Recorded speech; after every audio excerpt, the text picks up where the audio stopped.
భానుమతి రామకృష్ణ గారి అత్తగారి కథలలో ఓ కథను చెప్పుకుందాం. అత్తగారు అంతరాత్మ. ఆ రోజు సెకండ్ ఇయర్ ఎంబీబీఎస్ చదువుతున్న మావాడు ఒక స్కెలిటన్ కొని పట్టుకొచ్చాడు ఇంటికి. తలడిప్పలు, వెన్నెముకలు, చేతి ఎముకలు, కాలి ఎముకలు, మిగతా చిల్లరి ఎముకలు అన్నీ వేరువేరు అట్టపెట్టెల్లోంచి బయటకు తీసి గుడ్లు తేలేసి ఆశ్చర్యంతో చూస్తున్న నాకు, పనివాళ్లకు ఒక్కొక్క ఎముక చూపించి వాటి పేర్లన్నీ ఏమిటో ఇంగ్లీష్లో చెబుతూ వెన్నుపూసలన్నీ ఒక్కొక్కటే తీసి ఓ తాడుకు గుచ్చటం మొదలెట్టాడు, పూలు గుచ్చినట్లు. అప్పుడే మడిగట్టుకుని వంటింట్లోకి వెళ్లబోతున్న మా అత్తగారు మనవడి గొంతు విని, ప్రొద్దున్నే ఏం కొనుక్కొచ్చావురా అంటూ హాల్లోకొచ్చారు. దేవుడు చేసిన బొమ్మనే కొనుక్కొచ్చాను నానమ్మా అంటూ ఆమెను ఏడిపించడానికి తలకాయ డిప్పలు, ఎముకలు చూపించాడు మావాడు. మా అత్తగారు అదిరిపడి, ఓయమ్మా ఇదేమిట్రా, చిచీచి, ఈ ఎముకలేమిటి పీడ, అవెందుకు తెచ్చావు? అబ్బబ్బా, వాటిని తాకుతావేమిట్రా, ముందవి బయట పారేయించి వెళ్ళి స్నానం చెయ్యు అంటూ మా అత్తగారు హడావిడి పడుతుంటే మావాడు పడి పడి నవ్వి, ఇవి బయట పారేస్తే ఎలాగ నానమ్మా, ఇవి దొరకడం లేదు, 50 రూపాయలిచ్చి కొనుక్కొచ్చాను అన్నాడు. శ్రీరామచంద్ర, ఏం ప్రారబ్ధంరా ఇది, ఎక్కడో పడి ఉండాల్సిన ఈ పీడా ఎముకలన్నీ కొనుక్కు రావడమేమిట్రా, అసలు ఇవి ఎందుకు తెచ్చావు పొద్దున్నే అన్నారు. అలా అడుగు చెబుతాను, నా చదువుకు ఇవి చాలా ముఖ్యంగా కావాలి, ఇవి చూసి నేను చాలా చదవాలి, తెలిసిందా అన్నాడు.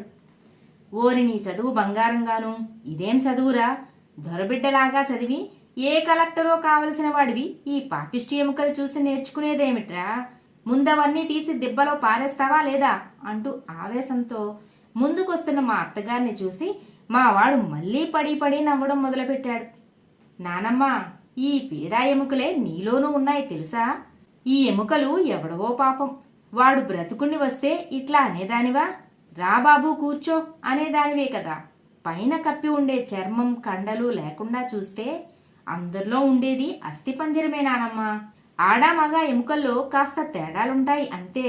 ఇదిగో నానమ్మ, ఇతని ముఖం చూసావా, నిన్ను చూసి ఎలా నవ్వుతున్నాడో చూడు అంటూ తలకాయ డిప్పలు పట్టుకుని మా అత్తగారి దగ్గరికి తీసుకెళ్లాడు మావాడు. ఓయమ్మ ఓ నాయనా, అవి చూస్తేనే భయంగా ఉంది రోయ్, దూరంగా తీసుకెళ్లరా, నీ పుణ్యమాయిరి, నేనిప్పుడే మడికట్టుకున్నాను అంటూ మా అత్తగారు భోజనాల గదిలోకి పరిగెత్తారు. ఎందుకు నానమ్మ అంత భయం, నేను పట్టుకోలా చూడు అన్నాడు మావాడు. అందుకేరా తండ్రి నాకీ కలవరం, ఎక్కడో పడుండాల్సిన పాపిష్టి పుర్రెలన్నీ నువ్వు చేత్తో పట్టుకుంటే ఎట్లా చూడమంటావురా, ఈ అస్థిపంజరాల చదువు చదవకపోతే ఏమైపోద్ది, ఇవన్నీ ముట్టుకుంటే తిండి ఎట్టారా నువ్వు తినేది అన్నారు మా అత్తగారు.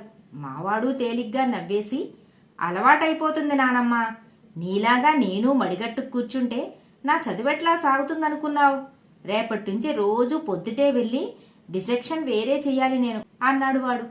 అదేం సెక్షన్ రా, ఈ ఎముకల చదువు కాక ఇంకొకటి ఉంటుందా ఏమిటి అన్నారు.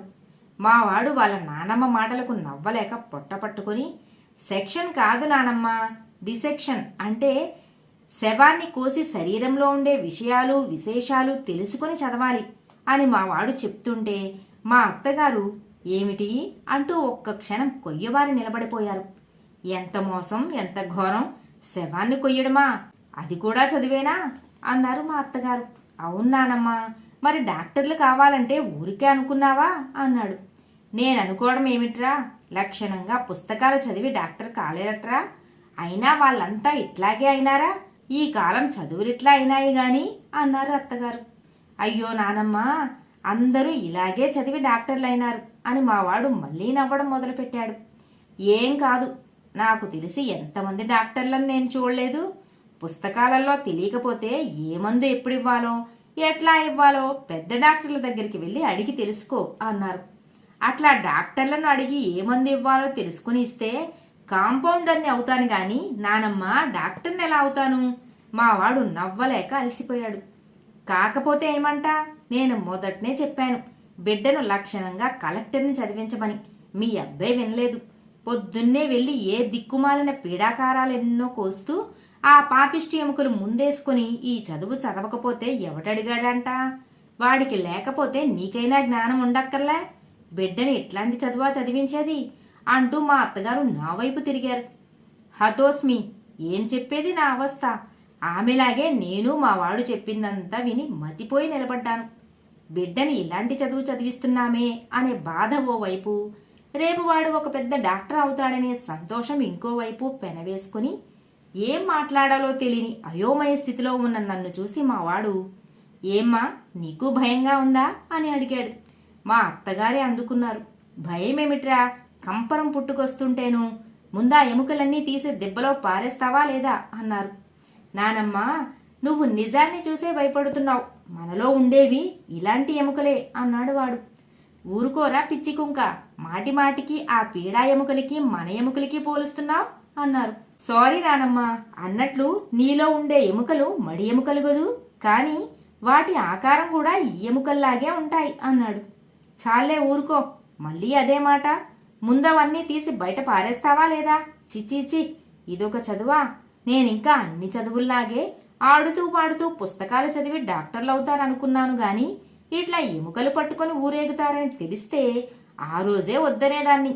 ఎంతకైనా ఈ డాక్టర్ చదువు మానేసి కలెక్టర్కు చదువు, నాకేం బాగా లేదు ఈ చదువు అన్నారు అత్తగారు. అసలు నువ్వు ఇందులో బాధపడాల్సిందేముంది కక్కి, శరీర తత్వం తెలుసుకోకుండా డాక్టర్లు ఎలా అవుతారు, మందులెట్లా ఇస్తారు అన్నాడు మావాడు. ఒరేయ్, నువ్వు అలాగే మాట్లాడతావేమిట్రా, తెలియగడుగుతా, కటిక కషాయం వాళ్ళు చేయాల్సిన పనులన్నీ పసిబిడ్డ చేస్తుంటే ఎట్లా మనసొప్పుతుందిరా నీకు ఆ చదువు చదివించడానికి?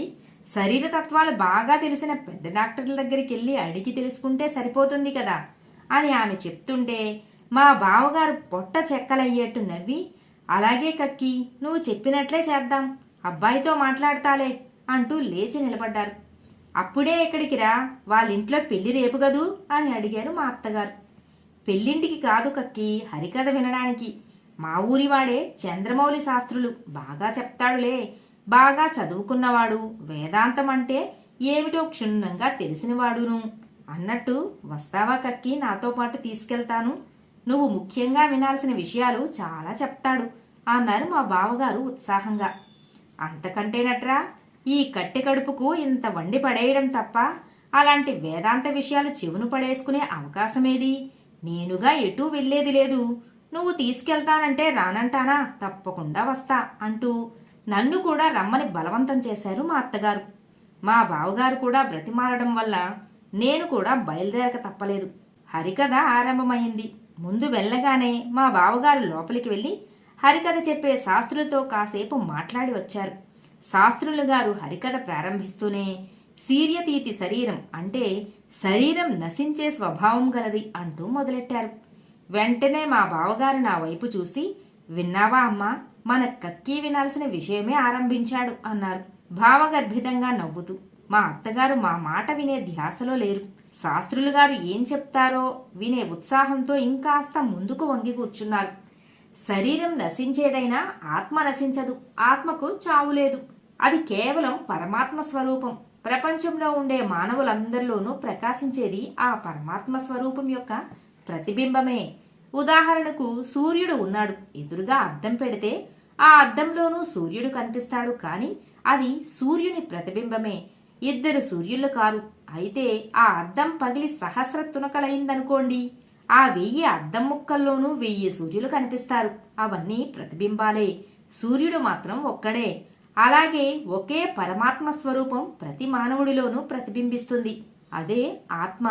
సాక్షాత్ పరమాత్మ ప్రతిబింబమైన ఆత్మ నివసించే దేవాలయమే మన దేహం. అందుకే దేహో ఆవాలయ ప్రోక్తం అన్నారు అంటూ చెప్తున్నారు. ఆహాహా, ఏం బాగా చెప్తున్నారా నరం, అన్నీ అమృతవాక్కులే అంటూ మా అత్తగారు తెగ ఆనందపడిపోయారు. ఏ విధంగా అయితే అందరిలోనూ ఉండే ఆత్మ ఒకే స్వరూపమో అలాగే మన శరీరం కూడా పైకి రూపభేదాలు కనిపించినా మన లోపలున్న అస్థిపంజరాలన్నీ ఒకే విధంగా ఉంటాయి. అస్థిపంజరం అంటే దేవుడు లేని శిథిల దేవాలయం అన్నమాట. దేవుడు లోపల ఉన్నా లేకున్నా చూస్తూ చూస్తూ శిథిల దేవాలయమే కదా అని కాల్తో తంతామా? అయ్యయ్యో, అపచారం అపచారం అంటూ మా అత్తగారు తన 2 చెంపులు వాయించుకున్నారు. ఆ విధంగానే జీవుడు లేని అస్థిపంజరాన్ని కూడా మనం అసహ్యించుకోరాదు. ఆ విధంగా అసహ్యించుకున్న వారికి రౌరవాది నరకం అని రాసుంది శాస్త్రంలో. ఎందుకంటే మన అందరిలోనూ ఉండేది ఒకే రకమైన అస్థిపంజరం కాబట్టి దాన్ని చూసి అసహ్యించుకోవడం అంటే మనల్ని మనమే అసహ్యించుకున్నట్లే. అసలు అది తెలుసుకోవటమే జ్ఞాని యొక్క లక్షణం. పరమభోగి అయిన వేమన శ్మశానంలో అస్థిపంజరాలు చూసి ఎప్పటికైనా మనం అంతా ఇంతే గదా అంటూ పరమయోగి అయినాడు. గొప్ప గొప్ప వేదాంతులంతా మానవ సేవ చేసి అదే మాధవ సేవ అనుకుని తరించారు. దాన్ని మించిన పుణ్యం మరొకటి లేదని కూడా చెప్పారు పెద్దలు. ఉదాహరణకు డాక్టర్లున్నారు, వాళ్ళు నిజంగా ప్రత్యక్ష దేవుళ్ళనే చెప్పాలి. ఒక విధంగా ఆలోచిస్తే అసలు వాళ్ళే నిజమైన యోగులు త్యాగులును. ఎంత పెద్ద జబ్బైనా, ఎంతటి భయంకరమైన చీము రక్తాలతో కూడిన రణమైనా అసహ్యించుకోకుండా సేవ చేసి నయం చేసి బాధను పోగొట్టి బ్రతికిస్తారు. డాక్టర్లే అసహ్యించుకుంటే ఇక రోగుల గతేమిటి? అసలు డాక్టర్లు కాదలుచుకున్న వాళ్ళు ముందు భయము అసహ్యము ముడుపు కట్టి మూలబడేయాలి. మృతదేహాలను అస్థిపంజరాలను చూసి మానవ శరీర నిర్మాణం తెలుసుకుని దాని లోటుపాట్లు అవగాహన చేసుకుని కష్టపడి చదువుతారు. భగవంతుడు పుణ్యాత్ములను చేరదీసి పాపాత్ములను అసహ్యించుకుంటే మనుష్యులు గతేమిటి? అలాగే డాక్టర్లు కూడా. డబ్బు సంపాదనతో పాటు డాక్టర్లకు పరమార్థం కూడా ఉన్నది. మంచి డాక్టరు గొప్ప డాక్టర్ అనిపించుకోవాలంటే పూర్వజన్మ సుకృతం కూడా ఉండాలి. ఎందుకంటే బీదలకు వైద్య సహాయం చేస్తూ స్వార్థము సోమరితనము లేకుండా ఎటువంటి సందర్భాల్లోనైనా సరే సిరికింజెప్పడు అన్నట్లు అర్ధరాత్రి అయినా వెళ్లి రోగులకు సేవ చేసి బాధ నివారణ చేసే డాక్టరే ధన్యుడు. అటువంటి త్యాగబుద్ధి చిత్తశుద్ధి గల డాక్టర్లకు భగవంతుని అనుగ్రహం సంపూర్ణంగా ఉంటుంది.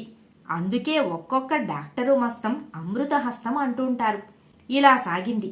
ఇంటికొస్తూనే మా అత్తగారు హడావిడిగా మేడ మీదకెళ్లారు. మాకు గాబరా కలిగింది. నేను మా బావగారు ఆమె వెనకాలే వెళ్ళాం.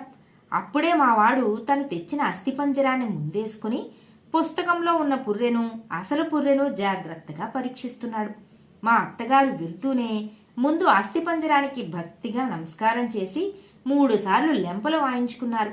ఆ తర్వాత మనవడి బుగ్గలు పునికి ముద్దు పెట్టుకుని వాడి వీపు నిమురుతూ, నా తండ్రి, నా దేవుడు, నువ్వు చదివేదే గొప్ప చదువురా, తిక్కముండని తెలియక ఏమిటో అనుకున్నాను మా నాయన. దీర్ఘాయుష్మంతుడివై 100 కాలాల పాటు బీదా బిక్కీకి సహాయం చేస్తూ గొప్ప డాక్టరు అనిపించుకోవాలి అంటూ మా అత్తగారు ఆనందపడిపోతుంటే ఆమెలో కలిగిన మార్పుకు నిర్ఘాంతపడిపోయా. ఏం జరిగిందో తెలియక మావాడు అయోమయావస్థలో మా వైపు చూశాడు.